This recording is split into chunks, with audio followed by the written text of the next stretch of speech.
Des tuyaux de toutes les tailles alignés pour faire résonner une musique céleste. Au cœur du réacteur, Antoine et son apprenti Adam sont aux petits soins de l'orgue de l'abbatiale de Ham. Tous ces tuyaux vont passer dans mes mains, de façon à ce que l'ensemble soit harmonieux, d'où le travail d'harmonie. Voilà. Et quand on aura terminé, l'organiste pourra se lâcher sur l'instrument.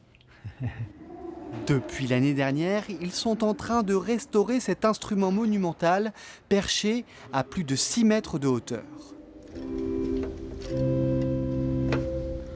On voit par exemple la flûte traversière ici, qui va être beaucoup plus chantante.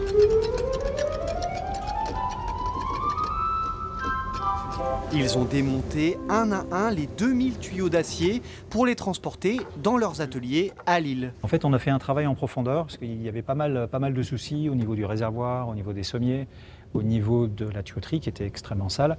Le buffet a été reverni, les tuyaux de façade ont été repolis. Il y a des tuyaux qui ont des coups, vous voyez, on a ramené des formes en acier pour permettre de redresser ces tuyaux. Là, 116. Cet instrument avant, payé par les dommages de guerre, était en très mauvais état. Sa réfection et son harmonisation ont coûté plus de 90 000 €. Chaque note en fait aura son alimentation propre, donc il y a l'air qui va arriver, et chaque fois la puissance devra être éventuellement modulée, c'est-à-dire que vous aurez des tuyaux qui seront plus forts, des tuyaux qui seront moins forts, et donc l'objectif c'est de bien égaliser en fait l'ensemble. Patrick Delarue est le maître de cet orgue. Il le considère comme un compagnon depuis plus de 40 ans.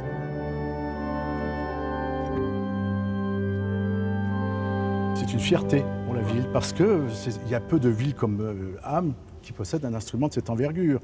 Vous avez guère que Péronne qui est à 25 km d'ici, qui a un orgue à peu près du même style, qui a été restauré aussi. L'orgue sera réveillé le 19 octobre avec un grand concert dans l'abbatiale le 19 novembre.